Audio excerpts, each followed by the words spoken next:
चलो बच्चों, आज की टॉपिक है आपकी क्या, मापन, है ना। देखिए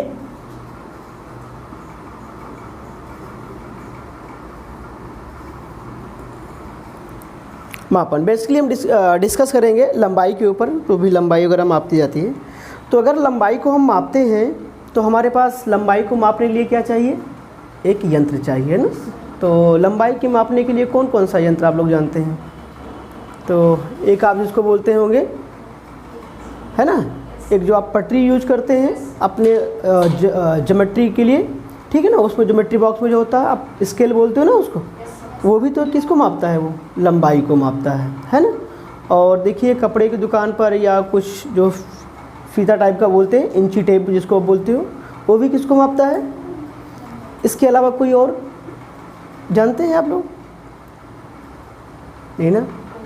इसके अलावा होता है आपका क्या, स्क्रू गेज, और क्या होता है,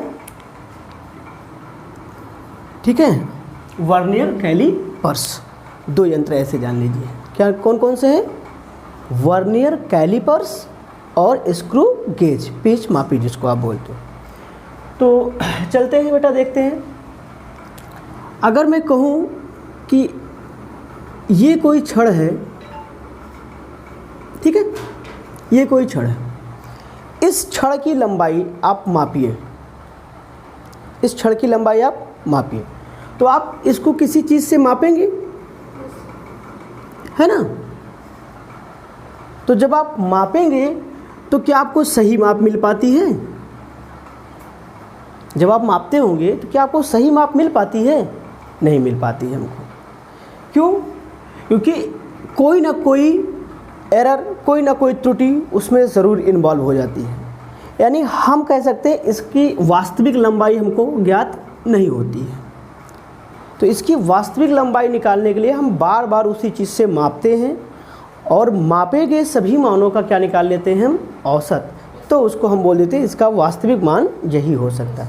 इसको हमने मान लीजिए कई बार एक इंची टेप से मापा तो उसकी लंबाई 1.1 सेंटीमीटर आया, 10.2 सेंटीमीटर आता है, 9.9 सेंटीमीटर आता है ना, और आप लिख सकते हैं 9.8 सेंटीमीटर आता है। हमने 4 बार इसको मापा और अलग अलग माप दे रहा है, ठीक।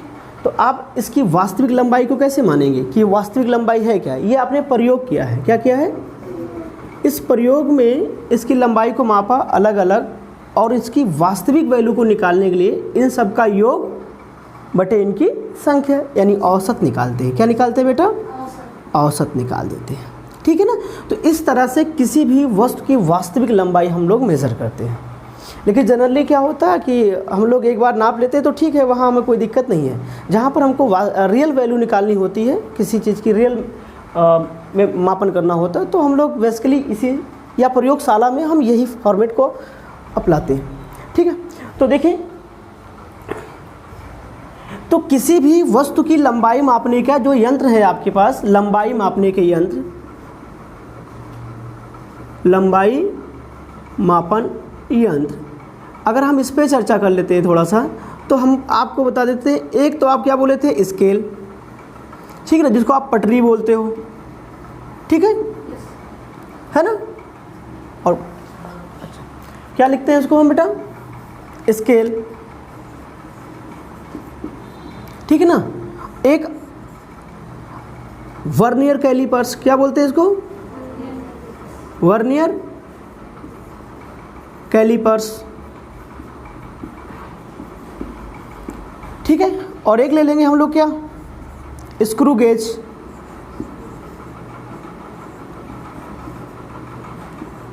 स्क्रू गेज, ये ले लेते हैं। इस पर डिस्कशन करना है मुझे, आप लोगों को पढ़ाना है और इसको पढ़ाना है। इसके बारे में आप लोग जानते हैं, जनरली खास नहीं है। ये आपके प्रयोगात्मक दृष्टि से इम्पॉर्टेंट है। जब आप 11th में आप प्रैक्टिकल करने जाएंगे तो आपको प्रयोग में मिल सकता है, ठीक है ना। या और हायर लेवल में जब पढ़ने जाएंगे आप लोग तो इनका यूज़ भी होता है और इन पर प्रयोग भी कराए जाते हैं। तो इसके बारे में जान लेना आप लोगों का बहुत आवश्यक है, ठीक है। तो ये वर्नियर कैलीपर्स हो गया और स्क्रू गेज, इन दोनों को मुझे क्या करना है, पढ़ना है। थोड़ा सा आइडिया लेंगे इसके बारे में, ठीक है। अब आते हैं हम त्रुटि के बारे में। किस पे आते हैं बेटा? त्रुटि के बारे में। त्रुटि किसे कहते हैं? एरर, है ना? एरर किसे कहते हैं?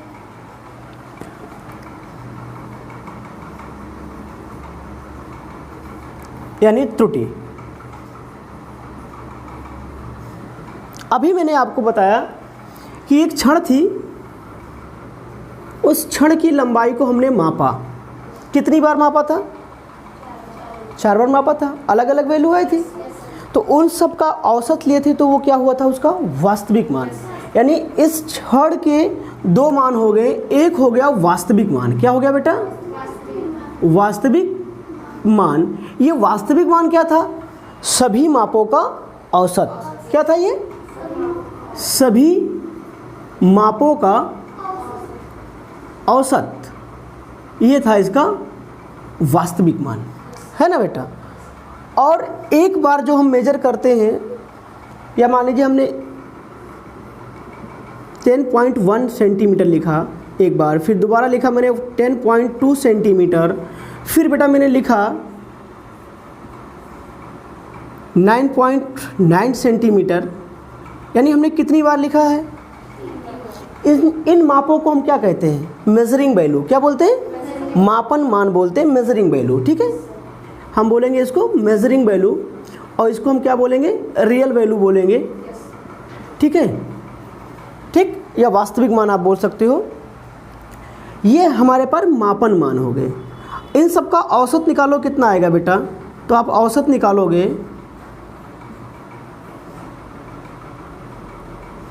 कितना आ गया?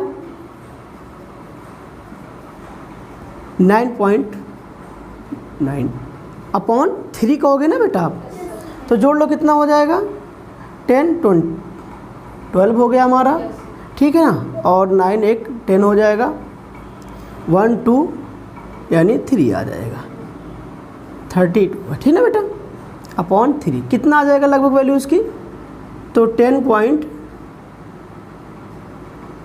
10.0 समथिंग आ जाएगा। ठीक है ना? 10.0 समथिंग आ जाएगा। ठीक है, अब इसकी औसत वैल्यू कितनी आ गई? ये आ गया वास्तविक मान इसका आ गया। ठीक है, कि रियल में इसकी लंबाई इतनी है, हम कंफर्म कर लिए। अब इस वैल्यू और इन वैल्यू में कितना अंतर आ गया? इसके मान में और इसके मान में कुछ तो अंतर आ रहा है कि नहीं आ रहा? कितने का अंतर आ रहा है? 0.1 का। अच्छा, इसमें कितना अंतर आ रहा है? 0.2 का। और इसमें कितना डिफरेंस आ रहा है बेटा? 0.1 का। आ रहा कि नहीं आ रहा? तो ये अंतर किस मान के बीच का है? तो आप कह रहे हो वास्तविक मान और मापन मान के बीच का अंतर है ना? तो एरर किसे कहते हैं? किसी वस्तु के वास्तविक मान और मापन मान के बीच का जो अंतर आता है, उसी को हम क्या बोलते हैं? एरर बोलते हैं। क्या बोलते हैं बेटा? एरर, यानी त्रुटि बोल देते हैं। क्लियर हो गया कि नहीं हो गया? अगर हम मुझे एरर लिखना है तो हम लोग क्या डिफाइन करेंगे? वस्तु की वास्तविक मान और मापन मान का जो अंतर आएगा, उसी को हम क्या बोलेंगे? एरर कहते हैं। बात समझ में आ गई? क्यों सर जी, समझ में आ रहा? ठीक है, तो ये है हमारा त्रुटि किसे कहते हैं। तो एक सेंटेंस में इसको लिख लें हम लोग थोड़ा सा, है ना बेटा? चलो देखिए, लिखें आप लोग। किसी वस्तु के वास्तविक मान, क्या लिखेंगे बेटा? वस्तु के वास्तविक मान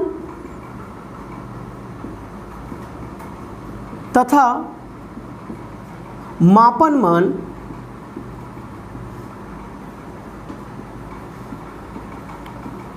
का अंतर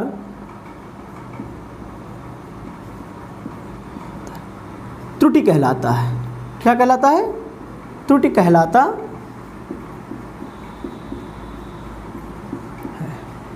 ठीक है, the difference between real values and measuring value of any object is known as the error. उसको हम क्या बोलते हैं? एरर बोल देते हैं, है ना बेटा? तो एरर अगर इक्वल टू हम लिखें तो क्या लिख सकते हैं? एरर इक्वल टू हो सकता है मॉड ऑफ वास्तविक मान माइनस मापन मान।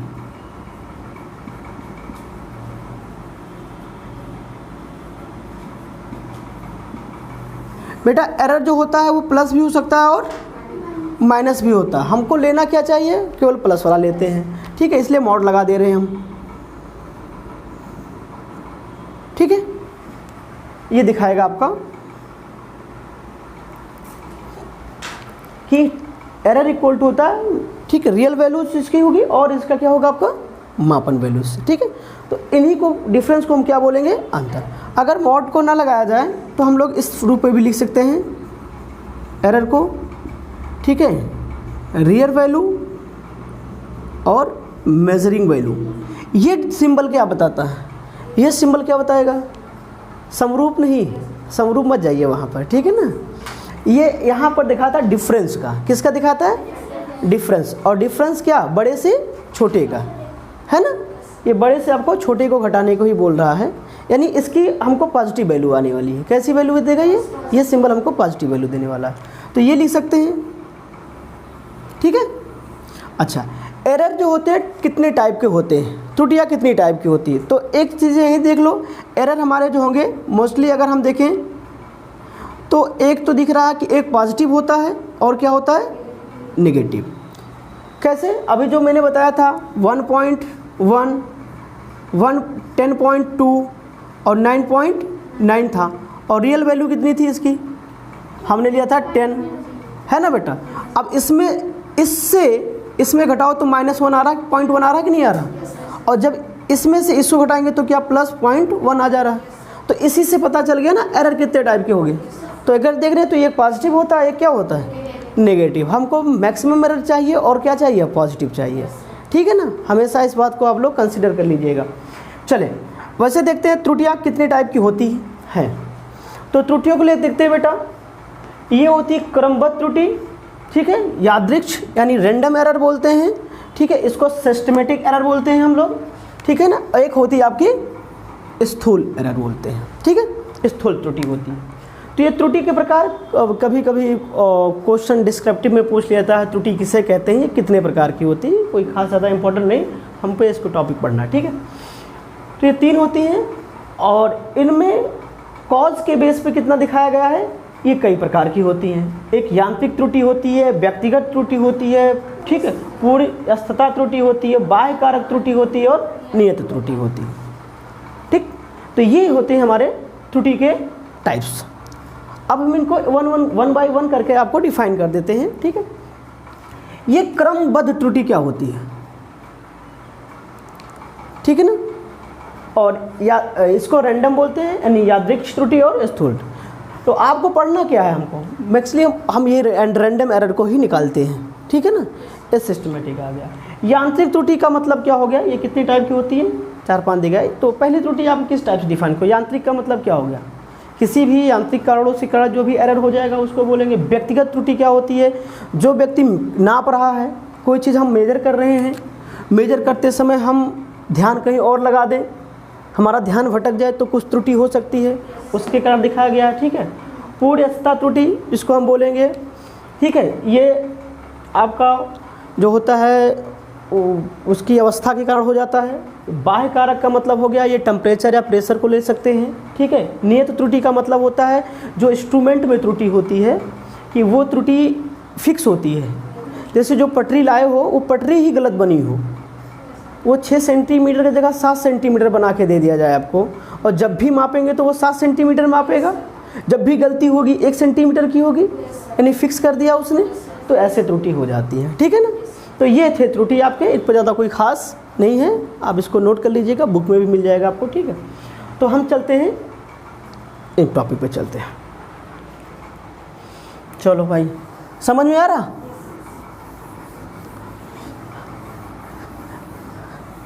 अमीषा कुछ खावा क्या है बेटा, हैं क्या खाए थे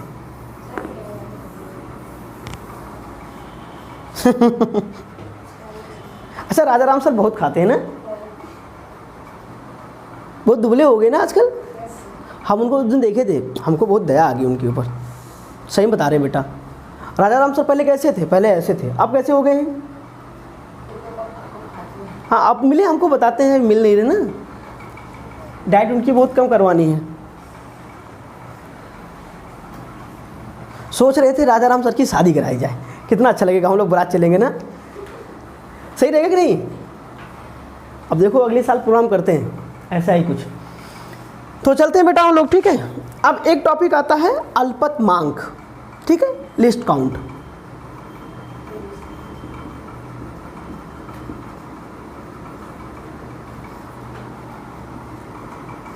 अल्पतमांक, लिस्ट काउंट, क्या बोलते हैं इसको बेटा, लिस्ट काउंट, ठीक।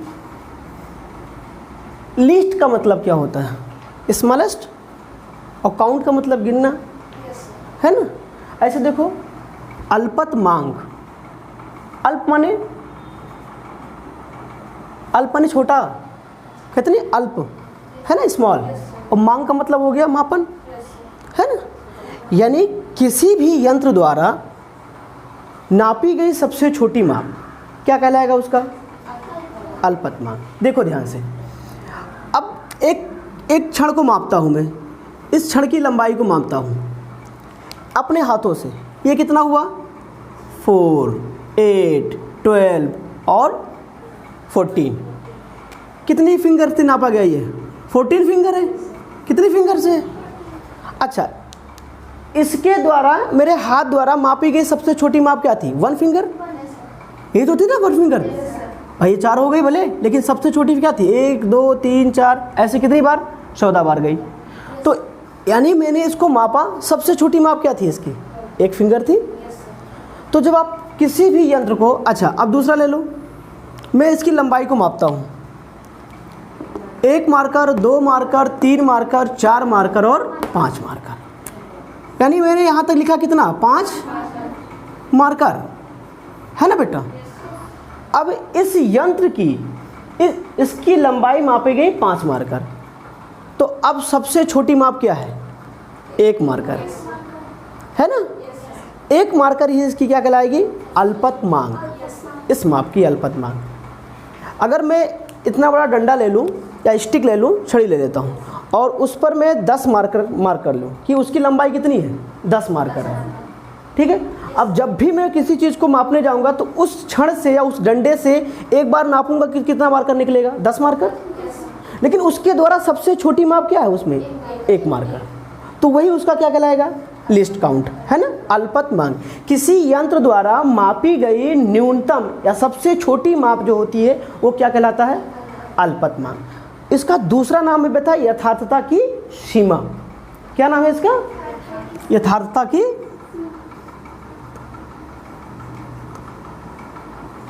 सीमा भी इसी को बोलते हैं। यथार्थता मतलब होता है शुद्ध, ठीक, कितना शुद्ध हो सकता है, उसकी लिमिट क्या है कि वो कितना प्योर चीज़ माप सकता है। तो प्योर सबसे छोटा 1 ही मार्कर माप सकता है। अगर मैं कहूँ कि इसकी लंबाई हो गई 5 मार्कर, ये छड़ है, इधर देख बच्चों, ये क्या बन गई हमारी, एक छड़, इसी छड़ से तुम्हें मारूंगा, बता दे रहा हूँ, ध्यान नहीं, एक छड़ है। अगर इस छड़ को मैं ले जाऊँ कोई दीवार नापने, तो एक बार नापूंगा कितना मार्कर आएगा, 5 मार्कर आएगा ना। अच्छा, ये मान लो दीवार है हमारी, ये दीवार है, यहाँ तक हमारी दीवार थी। अब बताओ ये कितना है, यहाँ से यहाँ तक तो 5 मार्कर है। अब ये क्या बचा, आधा मार्कर बोलोगे, अब कंफर्म नहीं है, आधा भी हो सकता, आधे से कम भी हो सकता, आधे से ज़्यादा भी हो सकता है, तो दिक्कत हो जाएगी ना, ठीक है। तो इसीलिए हम डिफाइन करते हैं एरर को। अब यहाँ एरर हो सकता है, त्रुटि हो सकती है ना, ठीक है। चलते हैं, तो अल्पतमांक की डिफिनेशन समझ में आ गई।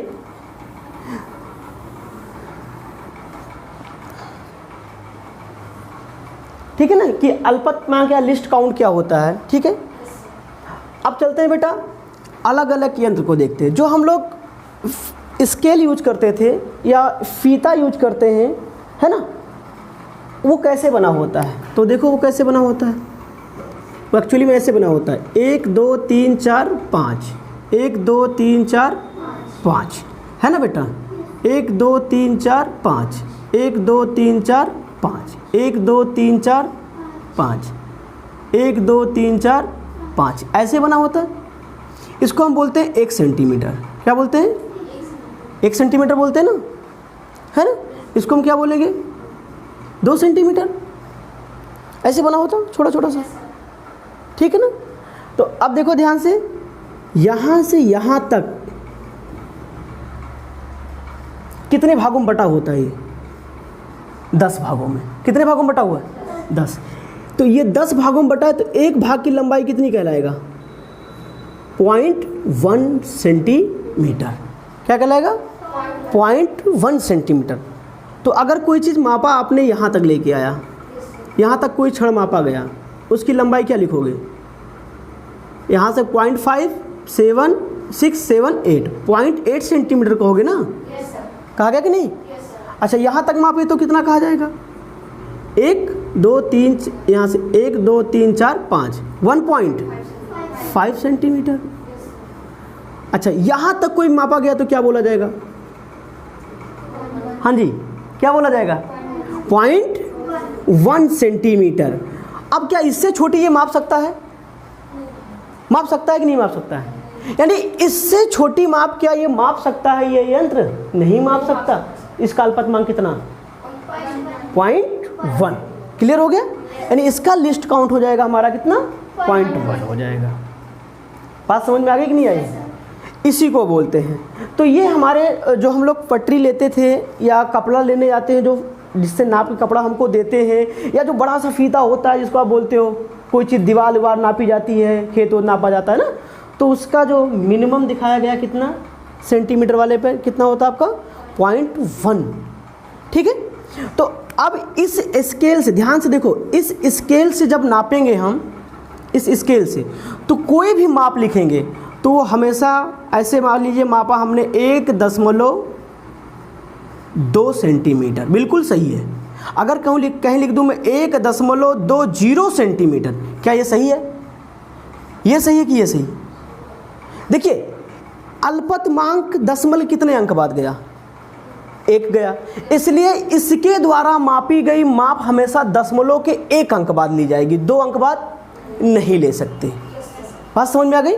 ये बहुत डिफरेंस होता है कि कोई लिख दे 2.0 और कोई लिखे 1 और 10। अब कोई पूछे दोनों में क्या डिफरेंस है, कोई अंतर है, आपने लिख दिया, चलिए सेंटीमीटर, यहाँ भी लिख दिया सेंटीमीटर, मीटर कुछ भी लिख दो, मीटर लिख दो, लो मीटर लिख दिया। बताओ आ जरा आप, इन दोनों में क्या डिफरेंस आ जाएगा। ये जिससे मापा गया है उसका अल्पतमांक कितना है, 0.1, और इसको जिससे मापा गया उसका 0.01। ये सिर्फ ये बता रहा है कि अलग अलग यंत्र द्वारा मापा गया है। भौतिक राशि की लंबाई में कोई परिवर्तन भले ना आए, ये किससे मापा गया उसका अल्पतमांक अलग अलग है, यानी जिससे मापा गया उसका लिस्ट काउंट अलग अलग है। ठीक है। अब देखो बेटा, वर्नियर कैलिपर्स जो होता है, नोट करके लिख लें हम लोग, वर्नियर कैलिपर्स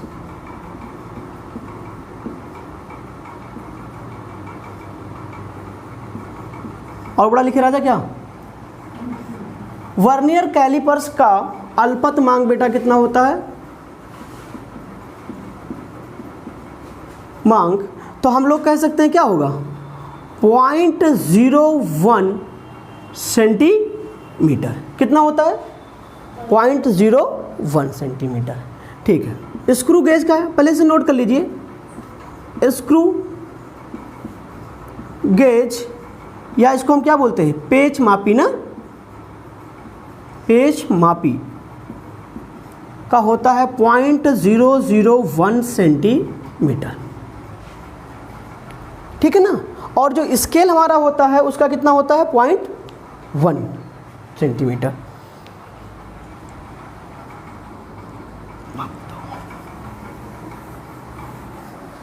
चलिए अब इसको देखिए, इन तीनों मापों में क्या डिफरेंस है। मैंने लिख दिया 125.8, 25.80, 25.800 मैंने लिख दिया। कोई अंतर है, क्या अंतर है बेटा, ये जिससे मापा गया उसका अल्पतमांक कितना, 0.1। दशमलव के बाद जितना अंक हो उतना ही एक लिखेंगे, ठीक है। एक अंक बाद डायरेक्ट एक लिखेंगे, 2 अंक बाद होगा तो पहले 0 फिर 1 लिखेंगे। यहाँ पे क्या लिखा जाएगा, इसका लिस्ट काउंट 0.01। इसका क्या लिखा जाएगा बेटा, 0.001।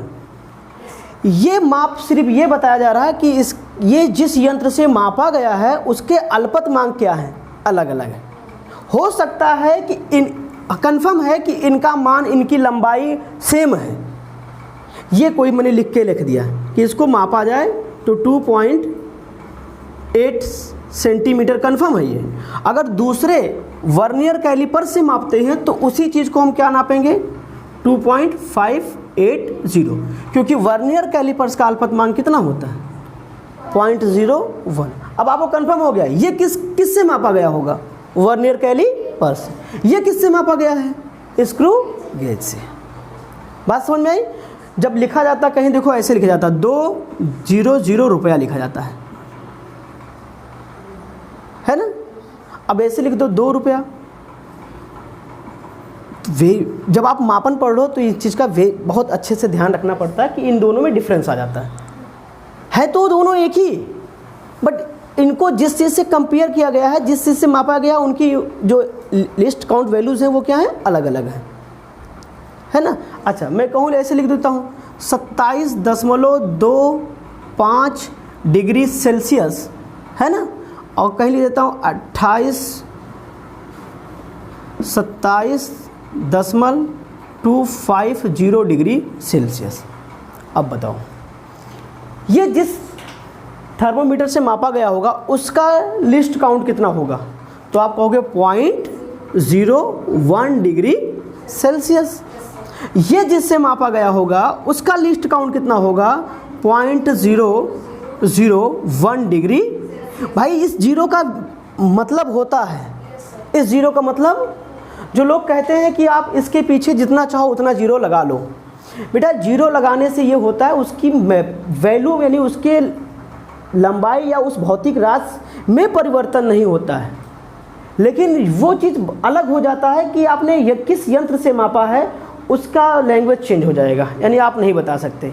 इसीलिए जब कभी देखिए कहीं पर आंसर दिया जाता है 2.8 के रूप में, कहीं आंसर 2.80 के रूप में आता है, यही चीज़ लिखी होती है कि यहाँ पर 2.80। जब गणित का सवाल यानी मैथमेटिक्स में आप सवाल देखते होंगे तो वो लिख देता है 2.80 सेंटीमीटर, है ना। अब अगर वहाँ पर वो दिया गया है तो इसका मतलब भले आप इसको ऐसे करके अपना आंसर ला देते हैं, वो अलग की बात हो गई, लेकिन जब आप मापन पढ़ रहे हैं, प्रयोग करने चलेंगे, प्रयोगशाला में जाएंगे, तो वहाँ पर इन सब चीज़ों का ध्यान रखना होता है, क्योंकि जब इन चीज़ों को पकड़ते बेटा यहाँ से एरर पता चल जाता है। क्या पता चल जाता है, एरर। अच्छा चलो बताओ, मैंने लिखा 25 मीटर, क्या लिखा, 25 मीटर। अब इसका अल्पतमांक कितना, ये किस यंत्र से मापा, जिस यंत्र से मापा गया उसका अल्पतमांक कितना। बेटा जब दशमलव नहीं आया तो इसमें सबसे छोटा मान क्या है, 1 मीटर ना। सबसे छोटा क्या है, 1 मीटर। इसका लिस्ट काउंट हो गया 1 मीटर। क्लियर हो गया कि नहीं हो गया।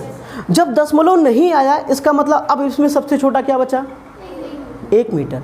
आगे पढ़ोगे परसेंटेज त्रुटि, क्या पढ़ोगे, तो जो आपका लिस्ट काउंट होता है ना वो एरर माना जाता है। क्या माना जाता है, मैक्सिमम एरर माना जाएगा, ठीक है। और ये हो जाएगी रियल वैल्यू।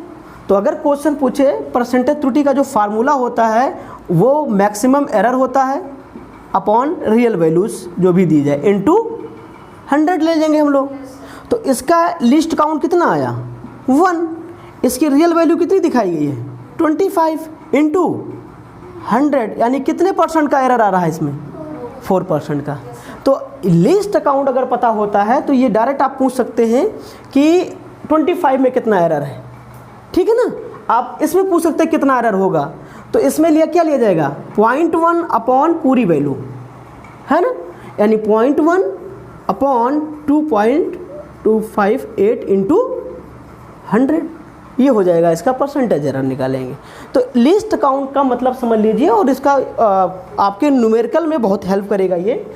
तो ये बात क्लियर हो गया कि पहचान सकते हो। अगर कोई ऐसे लिख के दिया है तो इसका क्या अर्थ निकल के आएगा, मीनिंग क्या होगी कि ये जिस यंत्र से मापा गया है उसका अल्पतमांक बेटा क्या है, अलग अलग है, बाकी उसकी लंबाई में कोई परिवर्तन नहीं होगा। ठीक है ना, ये है इसका मीनिंग। चले अब आगे चलते हैं बेटा। देखिए क्योंकि टाइम नहीं बचा है तो वर्नियर कैलिपर्स पे ज़्यादा डिस्कस नहीं करेंगे, लेकिन थोड़ा सा हम बता देते हैं वर्नियर कैलिपर्स के बारे में जो बेसिक डिफरेंस होता है। वर्नियर कैलिपर्स आप लोग नेट से देख लीजिएगा, अगर जिसके घर पे तो होगा नहीं, नेट पे डाल दीजिएगा वर्नियर कैलिपर्स, इमेज उसका देख लीजिएगा। उसमें 2 स्केल दिखाई पड़ती हैं। हाँ हाँ ठीक है, अभी आपको ये दिख जाएगा वर्नियर कैलिपर्स। ठीक, इसमें कितने स्केल होते हैं बेटा, 2। ये जो बड़ी वाली दिख रही है वो कौन सी है, आपकी प्रधान स्केल होती है, मेन स्केल बोला जाता है। ठीक है ना, और जो छोटी वाली बीच में दिख रही है वो कौन सी है, आपकी वर्नियर स्केल होती है। ठीक है, तो वर्नियर कैलिपर्स में, ठीक है, वर्नियर कैलिपर्स में बेटा हमारे 2 स्केल होती हैं। कितनी स्केल होती हैं, 2 स्केल होती हैं। एक को क्या बोलते हैं हम लोग, प्रधान, ठीक है, स्केल आपकी हो गई, और दूसरी होती है वर्नियर स्केल।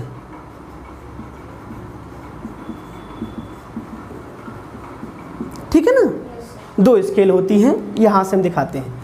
ये हमारा हो गया एक प्रधान स्केल। क्या है ये, प्रधान स्केल। प्रधान स्केल हमारा जो सिंपल पटरी होती है जो हम लोग लेके आते हैं ज्योमेट्री बॉक्स में, वही होता है। ठीक है, तो इसमें 10 खाने होंगे, 1 2 3 4 5 6 7 8 9 10। तो 1 2 3 4 5, ये 5 हो गया। ठीक है ना, ऐसे तो बनता है 1 2 3 4 5 6 7 8 9 और ये 10। तो ये हमारा हो गया 5, 1 2 3 4 5। ये हमारा बन गया क्या बेटा, प्रधान। क्या बन गया, प्रधान स्केल। और इसी पे छोटा स्केल बनता है, इसके साथ एक छोटा स्केल लगा होगा। तो देखिए छोटा स्केल और बड़े स्केल में बात करते हैं। इसमें यहाँ से यहाँ तक कितने खाने हैं, 10 खाने, 10 भाग है ना बेटा, 10 भाग होता है। प्रधान का जो हम लेते हैं यहाँ से यहाँ तक, अच्छा यहाँ तक कितना भाग हो जाएगा, 9 भाग होगा कि नहीं होगा। यहाँ तक 10 है ना, यहाँ तक कितना हो जाएगा, हमारा हो जाएगा 9 भाग हो जाएगा। अब जो वर्नियर स्केल होता है उसका कितना पार्ट होता है बेटा, ये 10 भाग होता है। यानी इसमें 1 2 3 4 5 6 7 8 9 10, यानी इस प्रधान स्केल का कितना भाग लिया गया, 9, और वर्नियर का कितना भाग लिया गया, 10। तो बताओ ध्यान से, ये भाग की लंबाई ज़्यादा होगी कि ऊपर वाले की, नीचे वाले की, ज़्यादा भाग कर दिया गया। अरे ये यार कोई चीज़ इतनी बड़ी सी है, इसमें 100 भाग कर दो तो छोटा छोटा मिलेगा, 2 भाग करो तो बड़ा बड़ा मिलेगा कि नहीं मिलेगा। तो इसके देखिए 9 भाग, यानी कितने पार्ट लिए गए, 9 लिए गए, यानी 9 डिवीजन इसका लिया गया है और 10 डिवीजन इस चीज़ का लिया गया है। ठीक है, तो छोटा पार्ट किसका होगा, वर्नियर स्केल का। ये हमारा हो गया वर्नियर स्केल और ये हो गया हमारा मेन स्केल, है ना। तो एक चीज़ देखो, वर्नियर स्केल का यानी 9th part of main scale equal to 10 parts या डिवीज़न ऑफ वर्नियर स्केल। ये बात समझ में आ रही कि नहीं आ रही, ये होता है मुख्य पैमाना, इसको आप बोल सकते हो मुख्य पैमाने का 9 भाग और वर्नियर पैमाने का 10 भाग के बराबर होता है। ये मेन कॉन्सेप्ट है इसका, ठीक है ना। अब देखिए इसका लिस्ट काउंट निकालने का तरीका होता है, इसका फार्मूला आ जाता है, ठीक है ना। अब ध्यान से देखें, इसमें अगर 10 भाग n भाग हो तो इसमें कितने पार्ट, n-1। भाई इनमें भागों की संख्या कितनी है, 1 कम है। अगर इसमें कहता हूँ n भाग हैं तो इसमें कितने भाग होंगे, n-1 भाग हो जाएंगे। तो अगर यहाँ पर देखें n पार्ट्स ले लिया जाए तो यहाँ का पार्ट क्या लिया जाएगा, n-1 ले लिया जाएगा। तो अगर यहाँ देखिए बेटा n-1 पार्ट और इसकी लंबाई, एक पार्ट की लंबाई कितनी हो, x है ना, या मेन m ले लेते हैं, मेन स्केल ले लेते हैं, एक पार्ट की लंबाई कितनी मानी जाए, इसकी लंबाई कितनी है, m है। और यहीं पर देखिए बेटा इसके 10th पार्ट की लंबाई को हम कितना लिखेंगे, n, और एक पार्ट की लंबाई को v ले लें, क्या ले लें हम लोग, v ले लेते हैं। तो देखो यहाँ पर क्या आ जाएगा, m n माइनस m यानी n v हो जाएगा, हो जाएगा नहीं हो जाएगा। अब इस चीज़ को हम क्या करें, इसको इधर लाते हैं और इस चीज़ को इधर ले जाते हैं, तो क्या आ जाएगा बेटा यहाँ पर हमारे पास, तो देखिए यहाँ पर आ जाएगा m n v n upon equal to m, हो गया कि नहीं हो गया, है ना बेटा, ठीक। और यहाँ से हम किसकी वैल्यू निकाल लें, n की, तो ये हो जाएगा हमारा n इंटू m आ जाएगा। और यहाँ से हम बेटा निकाल लें m माइनस v, तो ये हो जाएगा m अपॉन n। बेटा देखो ध्यान से, ये अल्पतमांक क्या होगा, अगर वर्नियर कैलिपर्स की गए अल्पतमांक की डिफिनेशन दी जाए, वर्नियर कैलिपर्स का अल्पतमांक डिफाइन किया जाए कि वर्नियर स्केल का अल्पतमांक क्या होता है, तो मुख्य पैमाने यानी मुख्य पैमाने के एक भाग और वर्नियर पैमाने के एक भाग के अंतर को हम क्या कहते हैं, वर्नियर पैमाने का अल्पतमांक कहते हैं, ठीक है ना। The difference of main scale, one part of main scale and one parts of vernier scale is known as the least count of vernier callipers, ठीक है। बात समझ में आ रही कि नहीं आ रही है, हैं? ऐसा तो नहीं जंप कर रहा हो, हाँ भाई। तो अगर वर्नियर कैलिपर्स का अल्पतमांक पूछा जाए तो क्या बताओगे, मेन स्केल का एक भाग और वर्नियर स्केल का एक भाग के अंतर को हम क्या कहेंगे, तो ये क्या था, मेन स्केल का एक भाग है, ये क्या है, वर्नियर स्केल का एक भाग है, तो इसी का अंतर क्या कहलाया, अल्पतमांक, यानी हो गया ये अल्पतमांक यानी m/n। अगर और डिफिनेशन दी जाए तो यहाँ से डिफिनेशन दे सकते हो, मेन स्केल का एक भाग बटे वर्नियर स्केल के भागों की संख्या, यहाँ से भी डिफिनेशन दे सकते हो, आया समझ में। तो आप यहाँ से भी इसकी कैलकुलेशन कर सकते हो। तो ये चीज़ हो गया आपका क्या, वर्नियर स्केल क्या होता है, इसका लिस्ट काउंट कैसे निकालना होता है। नोट्स करने के लिए आप लोग देख लीजिएगा वीडियोस को दोबारा, ठीक है। आप लोग नोट कर लेंगे, नहीं तो हम नोट करा दें इस चीज़ को। समझ में नहीं आया है फिर से बता देता हूँ, ये था वीडियो को आप दोबारा देख लेंगे तो समझ में आ जाएगा, लेकिन फिलहाल मैं बता देता हूँ। इस वीडियो को मैं बाद में एडिट कर दूंगा ना, यहाँ समझ में आना चाहिए, उसको एक ही बार बता देंगे, एडिट कर देंगे उस चीज़ को, क्योंकि समझ में आना चाहिए ना बेटा। क्यों रहा, सही रहा। चलिए बेटा, तो मेन स्केल का बड़ा सा बना देते हैं ताकि समझ में आ जाए ना। 1 2 3 4 5 6 7 8 9 10 ये हो गया, 1 2 3 4 5। ये देखिए ये हमारा है मेन स्केल, क्या है, और मेन स्केल के एक भाग की लंबाई को हमने क्या लिया है, m। क्या लिया है बेटा, m ले लिया है, ठीक है। और ये हमारा बन गया वर्नियर स्केल, यहाँ से इसके 9 भाग के बराबर। ये हमारा क्या है, वर्नियर स्केल। इसमें कितने भाग किए गए, 1 2 3 4 5 6 7 8 9 10। कितने भाग कर दिए गए, 10। यानी इसका 9th पार्ट है, ठीक है, पार्ट, और इसका कितना पार्ट ले जाता है, 10th पार्ट ले जाता है। इक्वल होते हैं। मेन स्केल का इस स्केल का कितना भाग लिया गया, 9 भाग, और इसका कितना भाग लिया गया, 10 भाग। तो यानी मेन स्केल का 9 भाग बराबर इसके 10 भाग के 10 भाग, ठीक है। या और कोई, ये तो एक जो बन के आता है मार्केट में वो आता है। जो क्वेश्चन पूछे जाते हैं आईआईटी या जेईई बेस पे क्वेश्चन पूछे जाते हैं वो खुद ही कह देता है कि वर्नियर स्केल का कितना मतलब पार्ट। अगर इस वर्नियर स्केल में ये 12 पार्ट ले जाए तो कितना पार्ट ले जाएगा, 11 पार्ट ले जाएगा। बात समझ में आई? वो क्या ले जाएगा, एक कम ले जाएगा। इसीलिए अगर यहाँ पर n भाग हैं, कितने भाग ले लिए जाएँ, n भाग लिए जाएँ, तो इसका कितना भाग लिया जाएगा, n-1 भाग। ये क्या आएगा, बराबर आ जाएगा।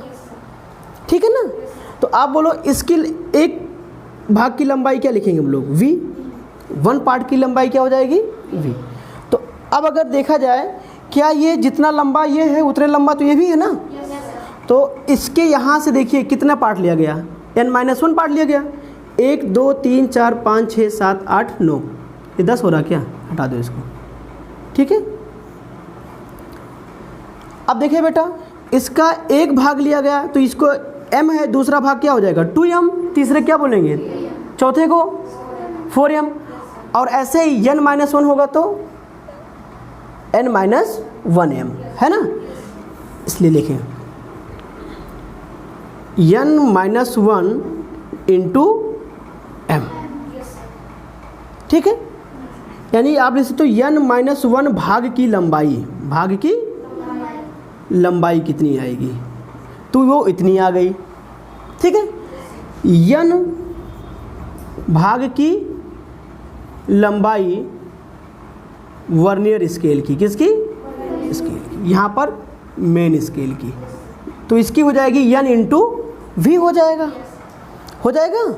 अब इसके n-1 भाग की लंबाई, इसके n भाग की लंबाई के दोनों क्या होते हैं, बराबर होते हैं। तो हम लिख सकते हैं n-1 इंटू m बराबर n इंटू v कर सकते हैं बेटा। यहाँ से हम कॉमन ले लें m n माइनस m हो जाएगा, n v हो जाएगा। अब इस m को उधर ले जाएं प्लस हो जाएगा, इस चीज़ को उधर लाएं क्या हो जाएगा, माइनस हो जाएगा, यानी m आ जाएगा। दोनों में कॉमन क्या जा रहा है, n। ये हो जाएगा ना बेटा। अब यहाँ से अगर n की वैल्यू निकालें तो क्या आ जाएगा, सॉरी m माइनस v की, तो m अपॉन n आ जाएगा। इसे हम क्या बोलेंगे,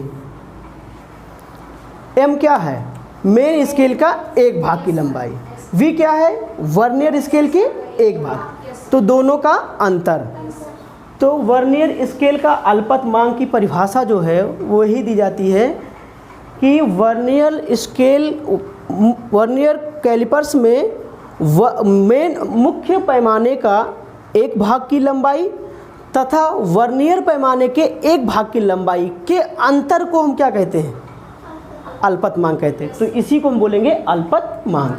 यानी हो गया हमारा least count equal to m minus v, m बटे n हो जाएगा बेटा। ये इसका फार्मूला आ जाता है। ठीक है ना। तो इस पे क्वेश्चंस पूछे गए हैं। ठीक है। इस पे क्वेश्चंस पूछे जाते हैं कहाँ पर, जब आप हायर लेवल एग्ज़ाम की तैयारी करते हो तो वहाँ पर इसके क्वेश्चन पूछे जाते हैं। यही चीज़ शिफ्ट कर देता है। जैसे स्टैंडर्ड वर्नियर कैलिपर्स में क्या ये फिक्स है, 9th पार्ट और 10th पार्ट होते हैं। लेकिन जब आप वेरिएबल कोई दूसरा स्क्रू मतलब बना देते हो वर्नियर कैलिपर्स, तो उसके आप 12 पार्ट 20 भाग ले लेते हो। अगर इसका 20 लेंगे तो यहाँ क्या लेना पड़ेगा, 19। क्लियर है ना। तभी या आपको बोल दे कि इसका इतना पार्ट बराबर इसके इतने पार्ट, ये तो बोले क्वेश्चन में। अगर नहीं बोलता है तो हम लोग जनरली यही फार्मूला पे हैं, इसको n मानेंगे तो उसको क्या कर देते हैं, n-1 करके निकालते हैं। तो ये था हमारा अल्पतमांक। अब चलते हैं आगे। आज का लेक्चर यहीं पर ख़त्म कर देते हैं। ठीक है। अगले लेक्चर में हम आपको पढ़ाएंगे एरर किट में कि एरर कौन कौन सी होती है। अब सॉलिड एरर पढ़ाएंगे, आपको जीरो एरर पढ़ाएंगे, परसेंटेज एरर पढ़ाएंगे। ठीक है। और रिलेटिव एरर पढ़ाएंगे। उन सब के बारे में हम पढ़ाएंगे आपको। तो आज का ही क्लास ख़त्म करते हैं बेटा, कल को मिलते हैं। ठीक, चलो। सही रिकॉर्ड हो रहा है कि नहीं।